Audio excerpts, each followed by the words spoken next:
All right, I'm back. I don't know if you guys are going to be back with me. Um, gosh, the camera just froze right when I was working. It was bad. So I'm back. No one's going to be on my stream now because they're going to have to find it between the two. For those of you who watch later, um, my camera just froze. You're going to see it. There's probably going to be 2 live streams today, which is great because that really kills my chance of having anybody come and see it. Yay. So, how are you? I'm frustrated. I'm frustrated because just a minute ago we had a good start to the show and then nothing. So anyway, lots to talk about today. What did you think about yesterday's show as far as the format when we actually had some stuff we could really dive into? We had 2 things: the Magnolia Network being launched, and then we had um, this idea about what should be on a real estate website, at least a listing site. Should crime stats be on there? I seem to get a good response from the videos, from the count yesterday. I don't know if that'll continue. I'm befuddled by YouTube. Some of the things I think would do well, not so much. And some of the things I'm a little bit lukewarm on do pretty well. So, uh, you just have to like, real estate, I guess. Just live it. So, on my notes, the problem that I'm seeing right now with my buyers in St. Louis, at least for the first week here in January, is the inventory since before Christmas has been non-existent, and buyers have been tepid in their desire to go look at something that's way overpriced. I suspected this would happen at some point. I suspected that sellers were going to continue to price themselves out of the market. I didn't think it was going to happen right now because I thought it was going to be in response to mortgage rate changes, at least for the buyers not being interested. But it seems like buyers, for the most part, said, you know what? New year, new set of thoughts. And, we're not stupid. We've been looking for a house for so long. We're just not, you're going to price it like that. We're just not interested. Now, this is my read on the market based on my clients. Take that for what it is. I mean, let's see.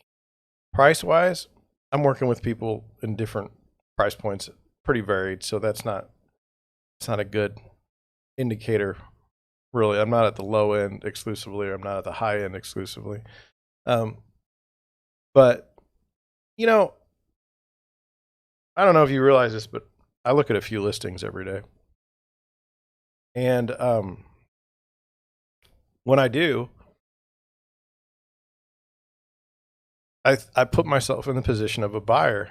I see a picture, I see an asking price, and I say, for that house, no. Now, is it like more intense for me because you know I do it all the time? Yes. Yeah, I mean, like, there's things I look for in a house off the bat, just from the outside. Number one, what kind of lot does it have? Does it slope off to the side and like there's no lot on the side? I mean, what are we talking about here? Is there water just going to, you know, run right into the house? And then, how does the curb appeal look? How does it's not just the grass, but I mean, how the bushes, how's the paint or the finishes on the outside of the home? Is the garage door, dented in? And you say, well, that's only happens on lower priced house. No, you'd be surprised. Um, and then after that, do I look at the inside? Not very often. There's no point. I mean, I'm going to see it if my buyer wants to go see it. Um, I mean, I look at probably, I don't know, 50, 60 listings in the morning.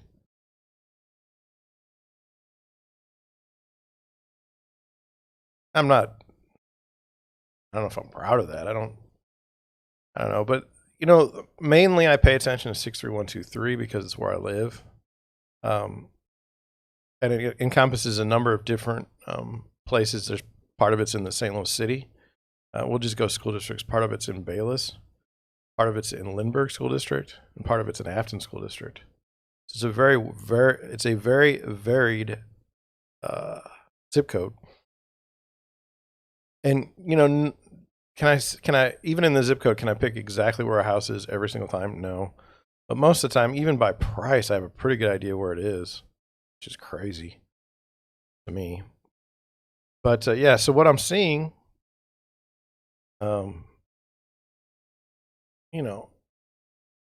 you got to give the buyer some reason to buy your house. I know that sounds crazy. It seems obvious, not crazy, but it seems obvious. But if two houses are priced the same price, why should I buy yours? People seem to forget that. Their answer on a seller side would be, well, it's because I bought it. You should like it because I bought it, or it's mine. I'm great because I bought this house. It's very weird to see that bias take place. But we're going to go look at houses this weekend. I'll have a better report. First time home buyers I'm working with, and first time out this weekend. And I think it will be, I know how this goes. At least I try to. I don't think anything will prepare you for going out with a experienced real estate on the buyer's side. I don't think anything would prepare you for that if you hadn't done it before. So I don't want to give my buyers information overload. I don't want them to just freeze. But we'll just go over what are the components of a nice house? And the weird thing is anybody can go buy a house, but can you buy it at the right price? Can you buy the home that fits you and your desires? That's the important thing. Anybody can buy a house, and most people buy the worst house they possibly can, especially if they got a bad agent. Bad agent doesn't know what the hell's going on. I've been critical of teams for the longest time because the goal of the team is just to recruit people to sell real estate. It's not anything other than that. There's no real education that goes into helping buyers or sellers at that point. It's just get the people out there, and we'll buy a bunch of Zillow leads. We'll buy a bunch of Realtor.com leads, and we'll just go out there and we'll just, and then if it doesn't work out, we'll blame the agent. We'll say, well, you didn't make your 40 calls this month or this week, or it's not the business I've ever wanted to be in. I work mostly by referral, and even then, a team aspect doesn't go real well on the referral. If someone says they had a really good time working with me, that means that they'll want to use me, or they'll want to recommend me and not my team. But anyway, if you get a buyer's agent, like from one of these outfits with let's say a bigger broker, bigger team, that has 20 people on it, and you get a buyer's agent from that team, your chances of having someone that's got any sort of experience to know what the hell they're looking at, they may not even be as good of a person as you, because they don't even have their money in it. You're the one putting your money down. And I don't want to criticize anyone, but I was talking to a guy that has a team. He's like, I'm really excited. We got this lady that used to work at Dillard's, and now she's coming on. Or there's nothing wrong with working at Dillard's. Don't get me wrong.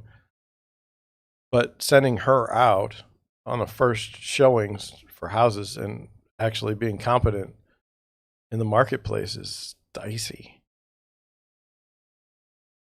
I don't know if I'd ever move to the model that I see. If I got overwhelmed, would I quit the live stream? Probably not. I like the live stream. It doesn't get many viewers, but I just like it. Would you quit the podcast? No, because I want to talk to more people. I don't know. I think it's important. I think it's important for people to see who you are before they meet you. So no, I wouldn't get rid of the podcast, but I would add people.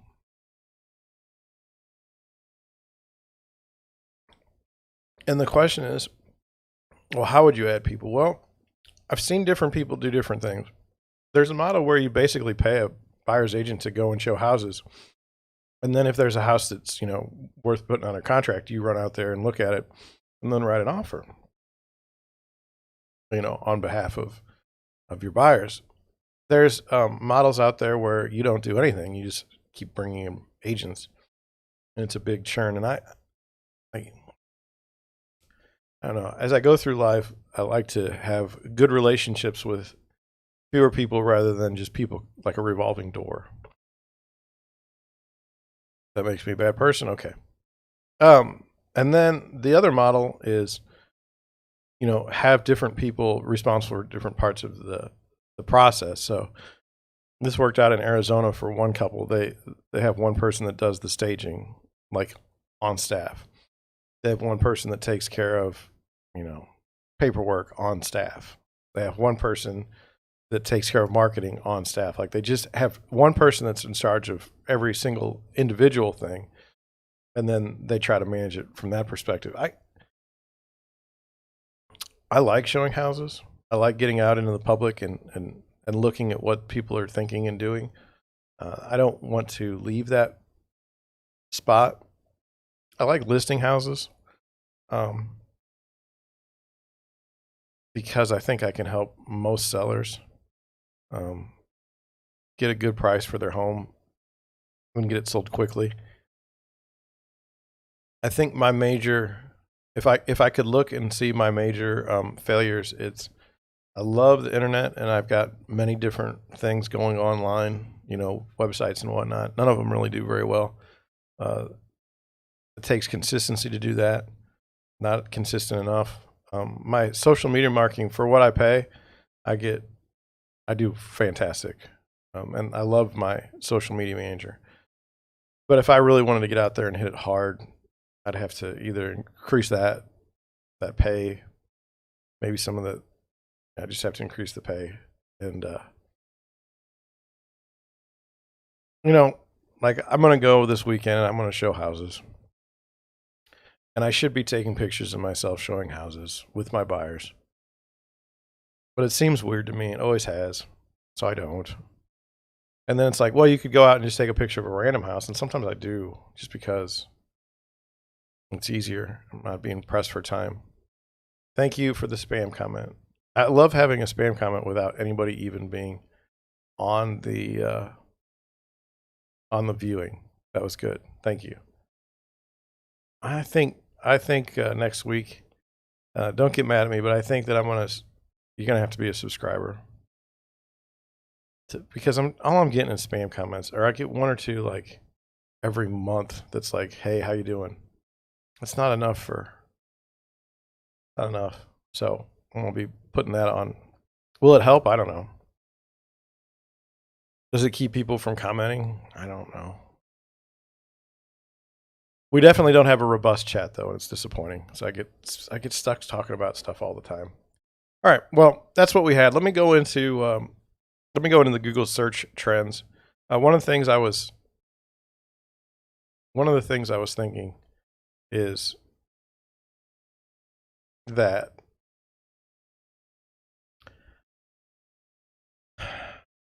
if I'm going to advertise, where do you advertise where people are actually, where their eyeballs are? How can you get the most out of your money? And boy, it sure does look like professional sports is where it's at least on Google search. I mean, everybody's looking at professional sports.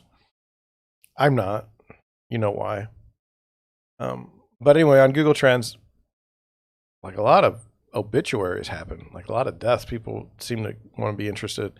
And today is no exception. At least the search came up 200,000 searches for the passing of Kim Mi-soo. I've never heard of. So I looked it up. Let me put it up for you.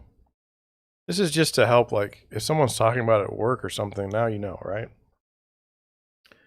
Kim Mi-soo, dead at 29, suddenly left us, says agency. Before her death on Wednesday, actress Kim Mi-soo had a supporting role on the television series Snowdrop, portraying student activist Yao Young-min. I don't know who she is. I don't know anything about the Snowdrop show. So here we go. says Korean actress Kim Mi-soo died on Wednesday. She was 29. And for those of you who say, like, well, how would you know about a Korean show? Well, I don't know, but United States searches 200,000. This woman passed away.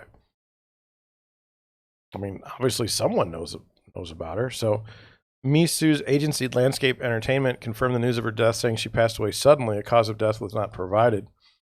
Kim suddenly left us on January 5th, her agency said in a statement, according to Variety. The bereaved are deep in their sorrow at the sudden sadness. Please refrain from reporting false rumors or speculation so the family can mourn in peace. People has reached out to Mi-soo's agency for comment, but they've already made a comment to Variety. Just before her untimely death, Mi-soo had a supporting role in the South Korean television series Snowdrop. In the romantic drama, which stars Blackpink's, we're just going to go with Jisoo and Yoon Hae-in, Mi-soo portrayed student activist Yao Young-min. The series, produced by JTBC Studios and Drama House, airs on the South Korean network JTBC. It was also announced as a Disney Plus original program in October, so I don't know if they're doing like subtitles.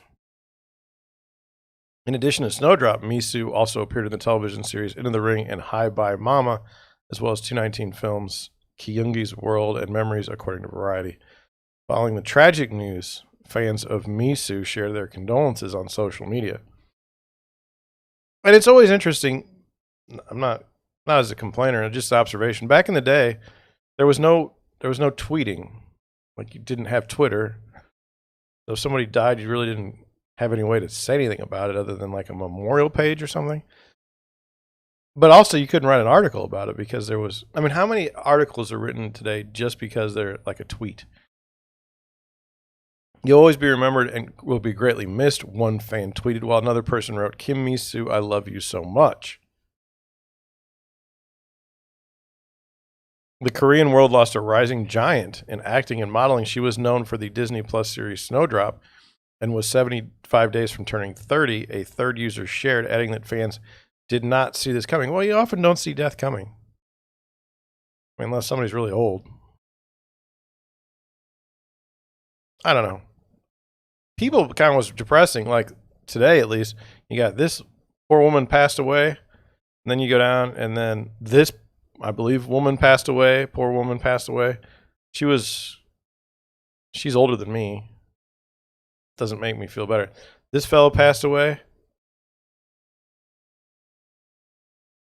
You know, I mean, it's just like one death after another. There was another death too, but I don't know where it went. I don't know if they all passed away today.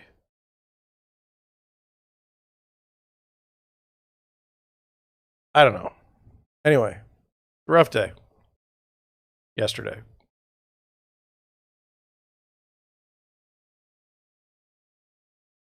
Let's get into something that I've been wanting to do for a long time, and I don't know how do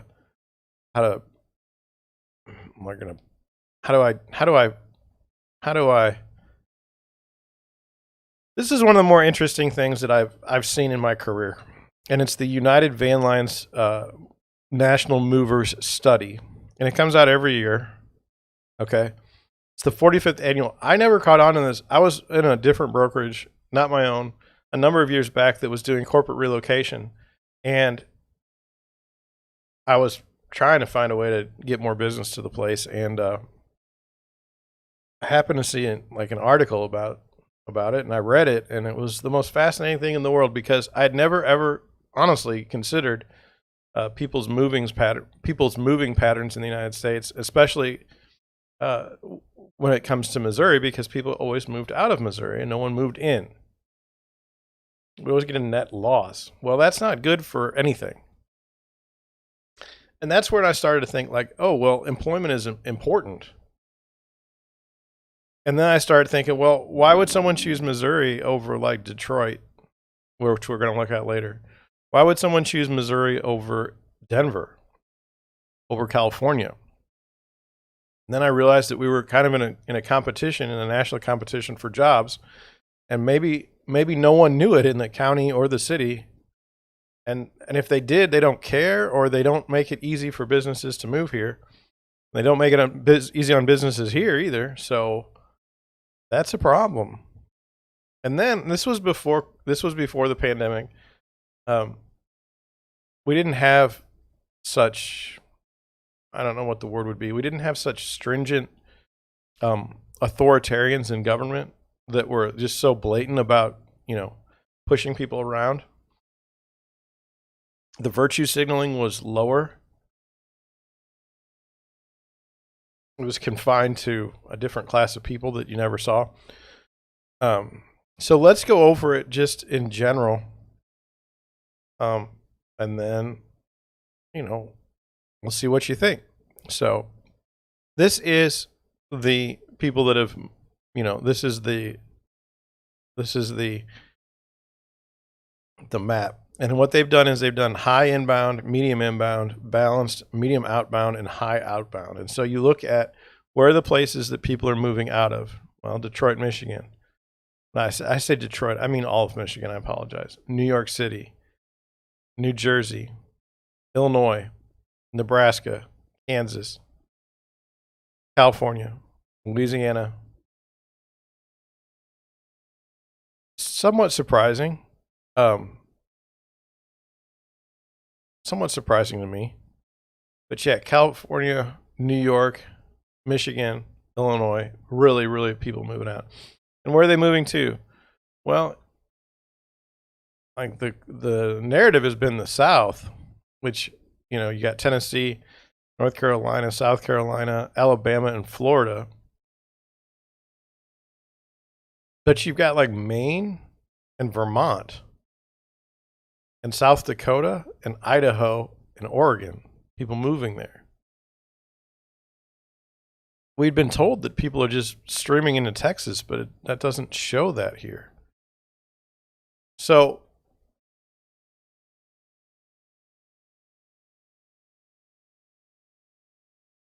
it says United Van Lines released the company's 45th National Movers Study today, which indicates Americans were on the move to lower density areas and to be closer to their families throughout the last year. Vermont was the state with the highest percentage of inbound migration with United Van Lines. Topping the list of outbound locations was New Jersey, which has held the spot for the past 4 years. South Dakota, South Carolina, West Virginia, and Florida were also revealed as the top inbound states for 2021. Meanwhile, states like Illinois, New York, Connecticut, and California, which have regularly appeared on the top outbound list in recent years, again ranked among states with the largest exodus. In addition to the state-by-state data, each year United Van Lines also conducts an accompanying survey to examine the motivations and influences by Americans' interstate moves. This year's study's results indicated 31.8% of Americans who moved did so in order to be closer to family, a new trend coming out of the pandemic as priorities and lifestyle choices shift. Additionally, 32.5% of Americans moved for a new job or job transfer, a significant decrease from 2015 when more than 60% of Americans decided a job transfer. So let's look at these two things and do it anecdotally. So 31.8% of Americans did so to be closer to family.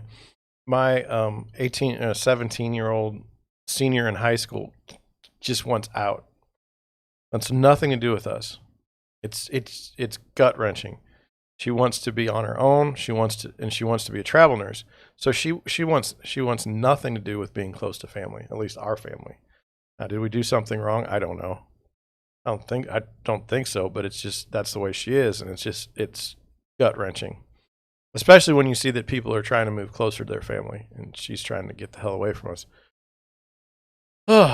So then it says 32.5% of Americans move for a new job or transfer, a significant decrease when more than 60% of Americans cited a job or transfer in 2015. So, if you're a relocation specialist, you're paying out 30 to 50% on your commission, and then you're doing it, your business is hurting basically.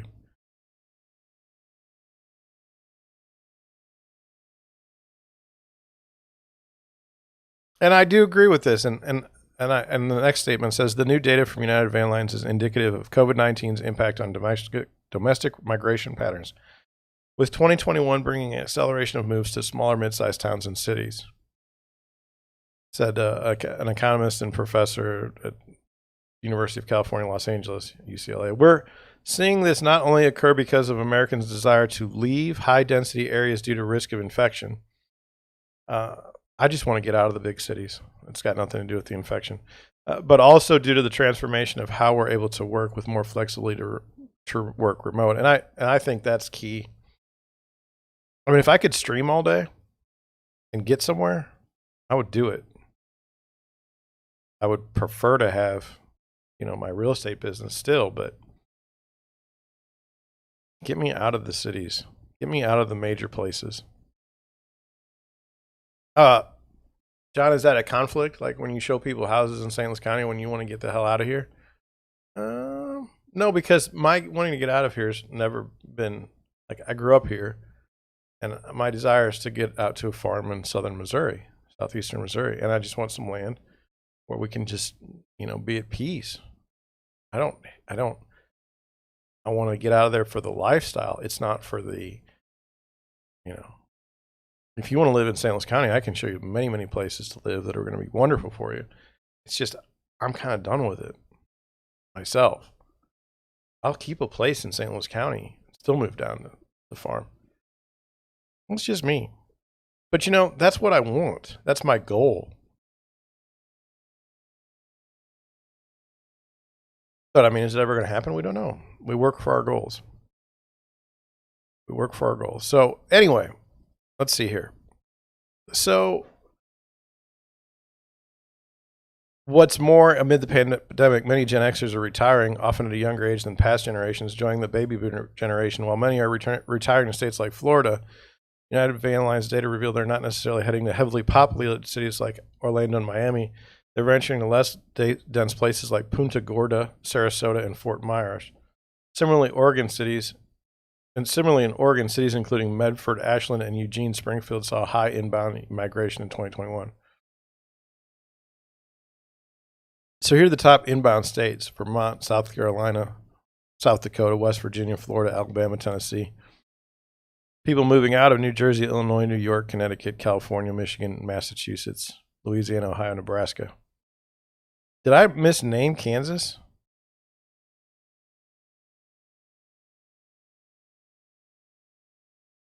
I did not. That is Nebraska and there's Kansas. It's just not on the list. Let's just look at Missouri. Not to try and, I don't want to kick Missouri, but they're saying we're balanced, okay? So there were 14% inbound. Okay, I'm sorry. Let's do the total. There were 42% inbound. There's 51% outbound and 48% inbound. So for all the people that left, we did about average. Primary reason for moving: retirement, family, job, cost. Nobody moved out of here because of cost. Age ranges. The 65 or older crowd were both the highest inbound and outbound. I thought that was interesting. Income. I kind of wanted you to see this: $150,000 or more a year, 53% and 39%. One of my theories that I think is pretty, unassailable is that when you tax places, high income people leave. They just move. They have the ability to lose. Who you really hurt is the middle class and the lower class when you raise taxes. 100% of the time. Now, you can disagree with me. You're not going to change my mind. Why would you pay a stupid amount of tax in, say, Michigan when you can move to Tennessee for no income tax? It's a question. This was 2020. This is 2019. Pretty interesting, eh? Look at Florida. It's just like, when was Florida not? Oh, it's not that great. Oh, look, Florida. I mean, people are moving to Florida. Okay, 2012. It says demographic data. Well, not much happened in 2011. Here, you got to go back 10 years or 12 years now when Florida wasn't just a main move-in place. So good. Good.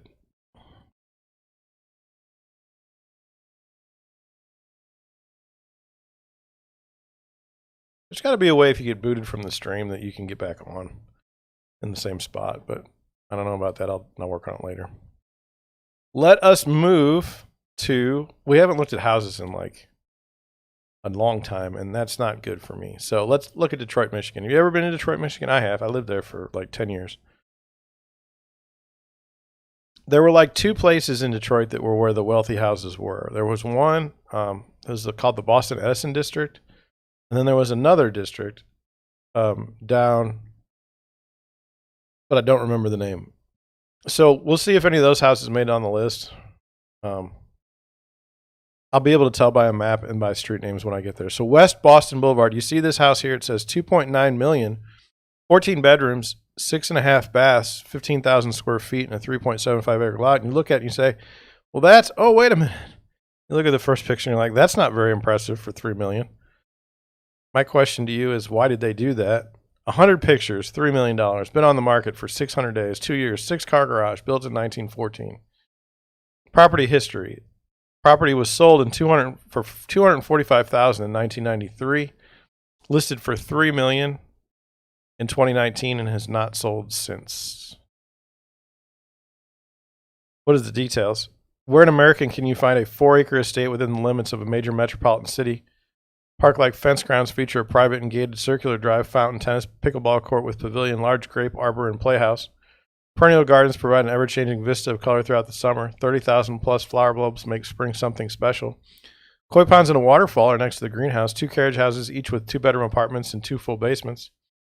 Garages with car lifts that allow indoor storage for 9 cars. Built in 1914 by Sebastian S. Christje. I screwed that up. I'm sorry. One of the wealthiest men in America. The mansion is approximately 15,000 square feet, 14 bedrooms, 6 full and 3 half baths, and 10 gas fireplaces.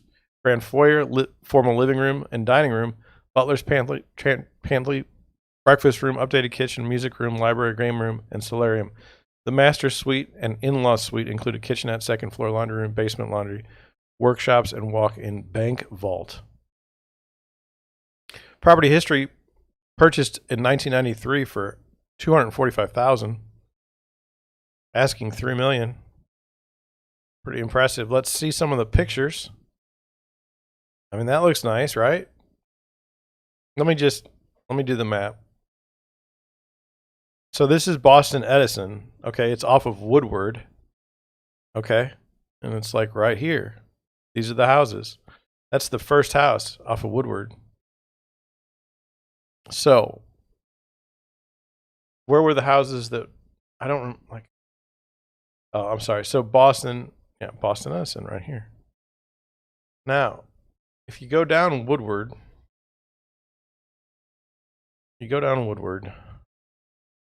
I think what you'll find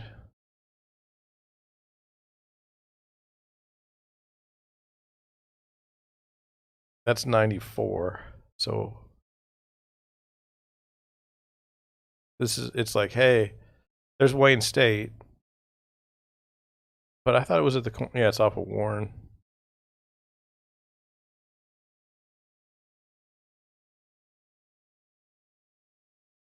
Canfield. Mack Avenue. I think it was off of Mack. But we need to get down, we need to get down to the, kind of the water. There we go, Jefferson. Okay. And then this should be the GM headquarters, okay. So it was over here.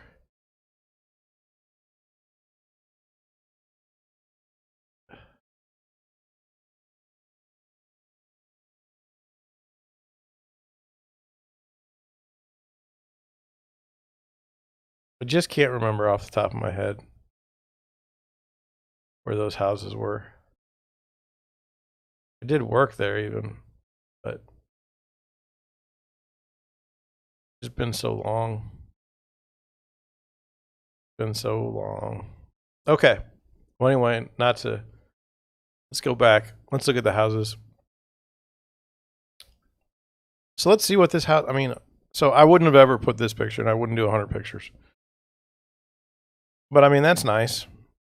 I remember this. I know exactly where this is. I mean, I remember exactly seeing this house. You'll know it if you ever go there. Now, this is, I don't like to do the pictures that way. So let's see. Okay, there's a Lamborghini. Eh.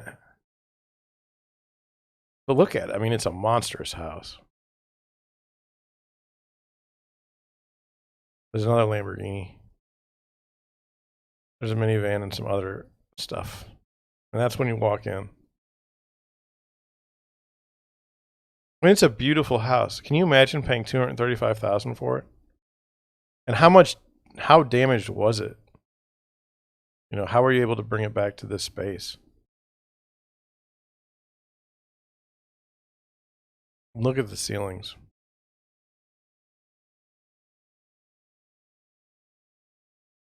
That is not the kitchen, so don't freak. Look at the detail. Can't be the kitchen. That's the kitchen. Not that big. And there's a bathroom off the side. Yeah.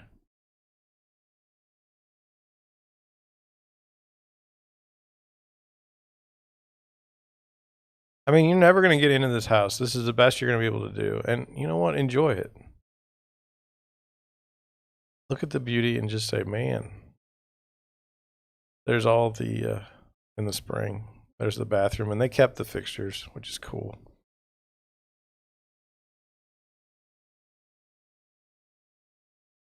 I mean, that is a nice house. For $3 million, now I know where it is. It's not too bad. You're kind of protected. I think they have private security on the streets in that spot. It's just cool.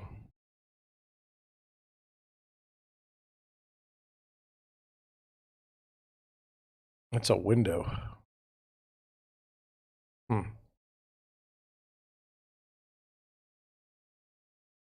Cool house. I've gone through, I've gone through a lot of pictures. And man, just enjoy that one. So that's 70 West Boston Boulevard. This is 9090 Dwight. And I did want to look at the brokerages. So KW Showcase has that one. Skyline has this one. City Living Detroit has this one. Ad Properties has this one. Ad Properties has this one. Metro West. I mean, there's nobody that really has a lock on anything. So, yeah.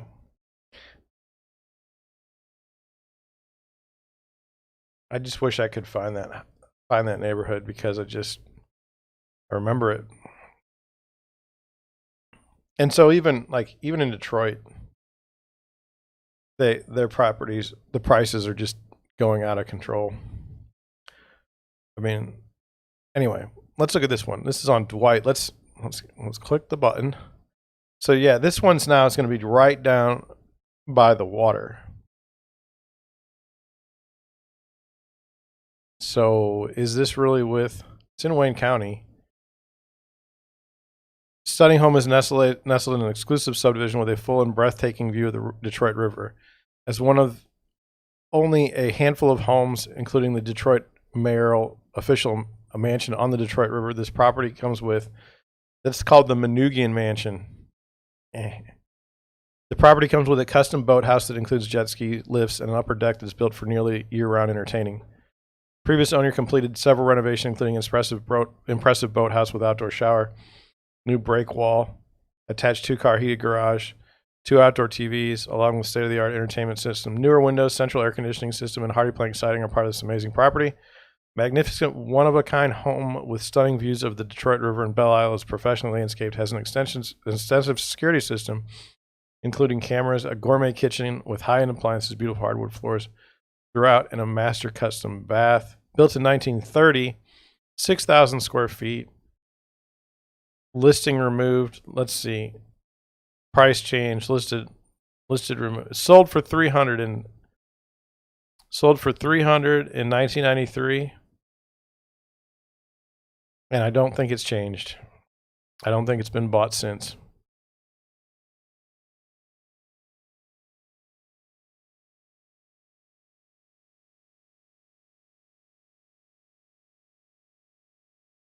And there it is.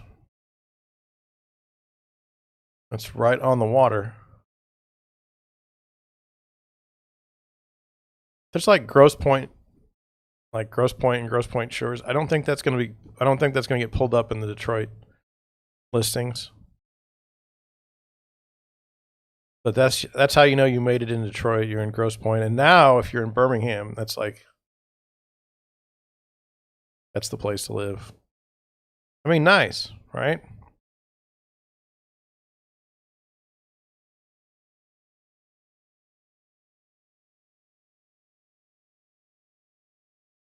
I mean, that's some nice stuff. I think we'll just keep going. We'll go to a different house. 1.5 on Balmoral. That's up north.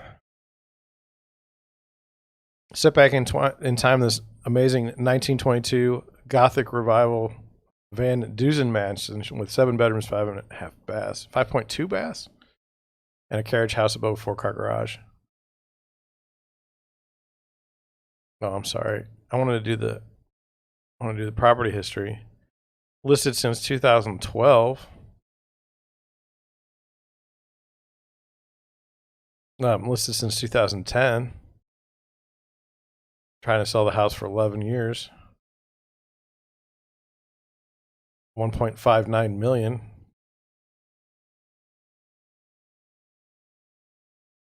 I mean, it's nice.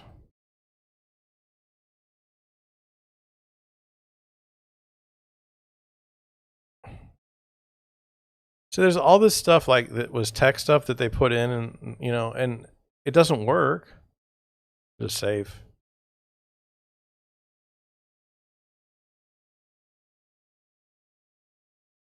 I mean, look at the detail. So I like that, right? Then this looks newer. This looks like a new construction thing, but it's on Alfred Street. It said it was built in 1895. And it's right next to it's kind of near the Eastern Market. A full historic preservation, true character remains while elevating the streets with modern elements. Got tax abatement. It's located in Brush Park. 3 bedrooms. Let me see. So I did a lot of work in the Eastern Market.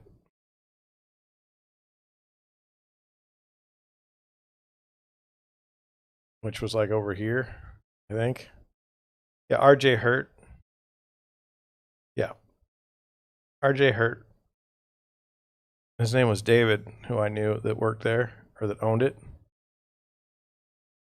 And then he sold it to his kids, I think. And then here was the Eastern Market. And the problem with Eastern Market is it got cut up. Like see the meat center right here and everything? It got cut off by the highway. But yeah.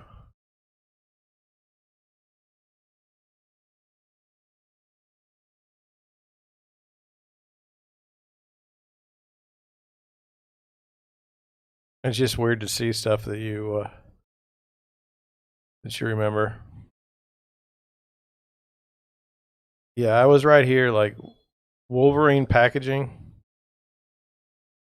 They were a food processor.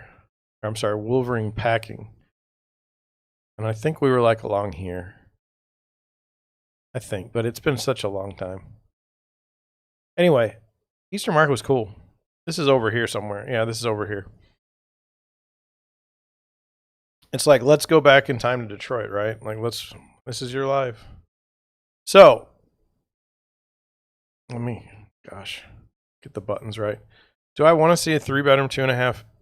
I mean, I'll look at it, but I'm not sold for 1.2 million. I mean, it's nice. All staged perfectly, as it should be.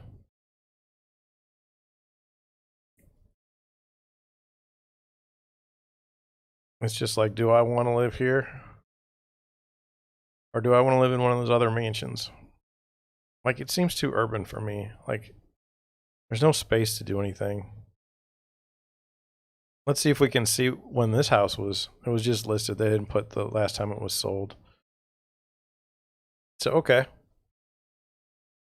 Let's look at this house because it's got like, it's interesting. On Cumberland. You know, we're less than $1 million. Just that design right there. Again, north. It's over by that second mansion that we saw. This, why would you do this though? Like, why would you put this as your second picture? Like, what is that about? So the style is so mid-century modern. My God. Built in 1965. I mean, just a gorgeous, you know, example of mid-century modern. And then, you know, they've added some things that don't help.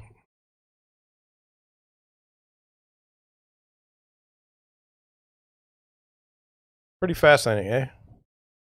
Look at that. That's an outdoor space. Cool.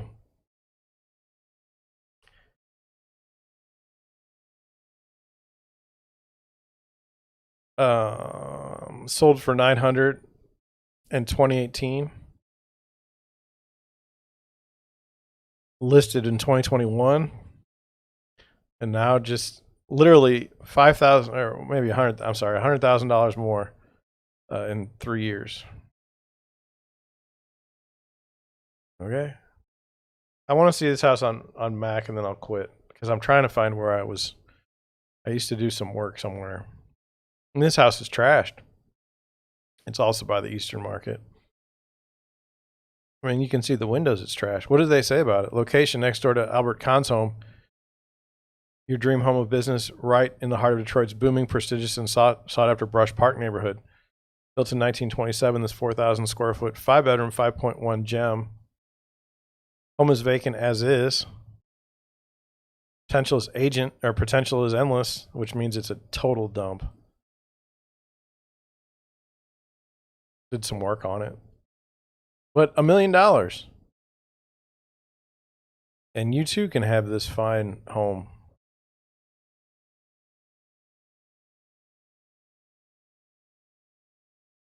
A lot of the work's been done for you.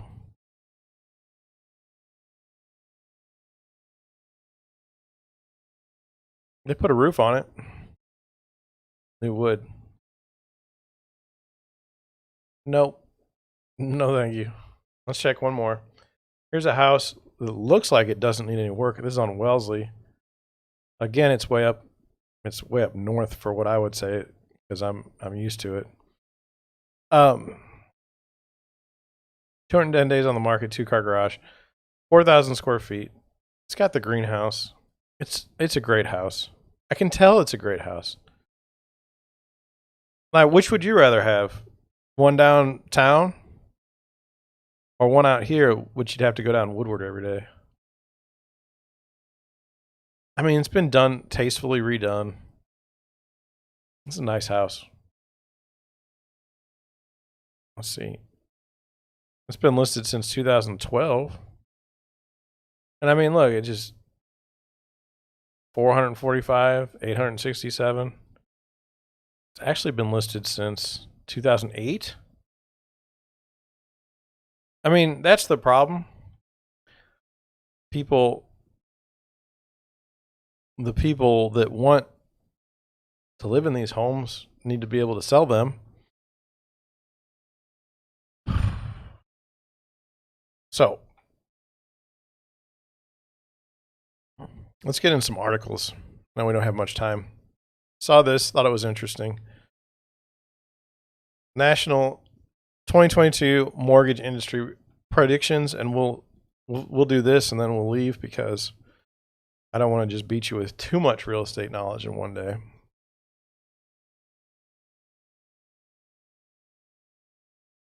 It says the second calendar year of COVID-19 era found those in the mortgage industry making hay while making way for shrinking margins as the number of new rate and term refinances started to decline.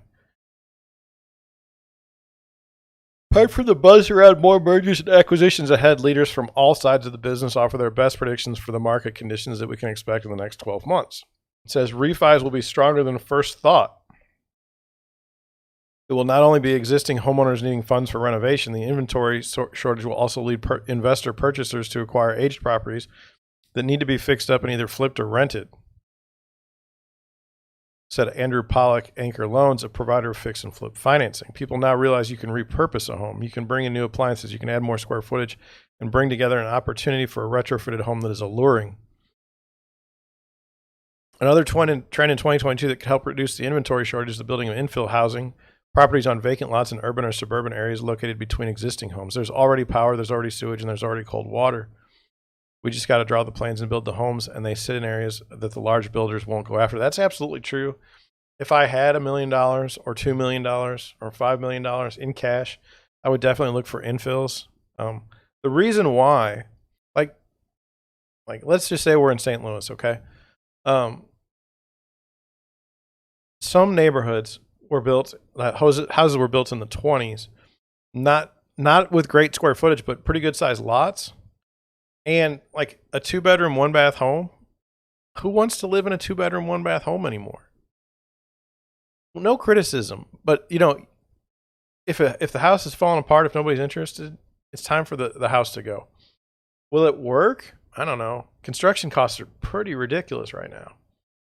So that's the problem. It's always been the problem. Like the infill lots are great, except for you need to get somebody in there committed to build the house. And that's hard to do at a decent price. I mean, it's not like tract building where they can just keep going in a subdivision. It's like we have to get all the materials there one time. So, yeah, infills. I've always been big on infills. Never had the ability to do it. Probably should try sometime in my life. But, you know. Let's get going. Okay. So we did that. Home equity offerings will take off. That means there's going to be more of them. Prices, not rates, could derail originations. Yes, I think that's true. Ultimately, things will start to stay on the market a little longer. Consumers are still going to look for homes in 22, but I also believe that the housing market will end up becoming flat just because people are increasing asking prices on our homes to a degree that is pushing buyers away. I feel that that's true. It says we won't see an 18 and 20% annualized home price appreciation, but we'll see it move back to a much more normal level. In that market, I think you could continue to see the demand exceed supply of homes. We don't have the housing stock, and we're not building homes fast enough for a whole variety of reasons to meet demand. Meanwhile, even if mortgage rates rise to the mid to high 3% range, I just don't think there's going to be a huge amount of discouragement of home buying there. It says layoffs are likely to continue. Following news of mass layoffs at Better and InterFirst, it's no surprise some see turbulent waters ahead. And that's in the mortgage business for sure. It looks like there's going to be layoffs. It looks like there's going to be consolidation. More third-party lending channels than Ginnie MSRs will be up for sale. I don't know what that means, and I don't really want to learn what it is today. Brokers to gain business from challenging employment picture. There's a significant number of borrowers that don't fit in an easy bank lending box and need the services of a mortgage broker. If everyone was to be able to provide income, everybody's W-2'd and everybody had excellent credit, at the end of the day, you'd be able to go to Wells Fargo or Chase. But because everybody's situation is unique, whether it's a debt service loan or a business bank statement loan, brokers have options to get people financing that your standard lenders don't. Moreover, for many self-employed people, 2021 were not great years because of the pandemic. As we pull out of this and get back on track, there are certain options that we have, again, that these other lenders don't. Plus, unlike depositories, we specialize in one thing, and that's getting somebody the best deal, the best product, and the best solution in the scenario they had. There are plenty of pockets of borrow types that don't necessarily fit perfectly into some of these bigger loan programs, conventional specifically, like gig economy workers, contract workers. I think that there will be some exciting stuff going on in the market to try to better serve some of those areas. And I think it will likely need participation outside of the GSE. So I agree with that. I mean, everything you see indicates that, you know, the way people work is different now. Hopefully the government in its infinite wisdom will figure that out and make changes that will benefit everyone. Everyone. You say, what could those benefits be? Well, let's talk about how the employment's set up now, and are there ways we can kind of stop with the hourly worker versus salaried worker versus, benefits versus no benefits, qualifications, and all these things. Could we just reimagine this stuff? We're not in 1920 anymore. Technology adoption continues. I mean, you can literally throw a dart on a board and hit. I can write an article. Watch this. We'll do it in real time. Business was down this year. Okay, throw the dart. Why was business down? Oh, COVID. Okay. Business was up this year. Throw a dart. Why is that? Oh, COVID. It's the answer to every problem. COVID. And then before COVID, why are people losing their jobs? Technology. What's going to change our world? Throw dart. Technology. It's not difficult. You just use a narrative that's already out there. The more realistic you can make the narrative, the better off you'll be. When you're just making up stuff, just making it up, you can use those two things, technology, and you can use a global pandemic anytime you want to. I don't want to go to the baseball game tonight. Why not? Corona. I don't want to go get Corona. Oh, okay. I mean, it's that easy. Anyway, that's all I have for you today. I don't know. I thought we had a good start, and that killing it with the camera freezing really hurt. I'll need to do better. Well, I don't know how though. I just got a notification, okay, and it froze the whole computer. It froze the camera. I could still talk. I don't know if you heard me. Tomorrow is Friday. I'm gonna go to subscriber only on Monday. Not probably Saturday. I don't know. I have to show houses on Saturday, but anyway, it's coming. Don't be upset.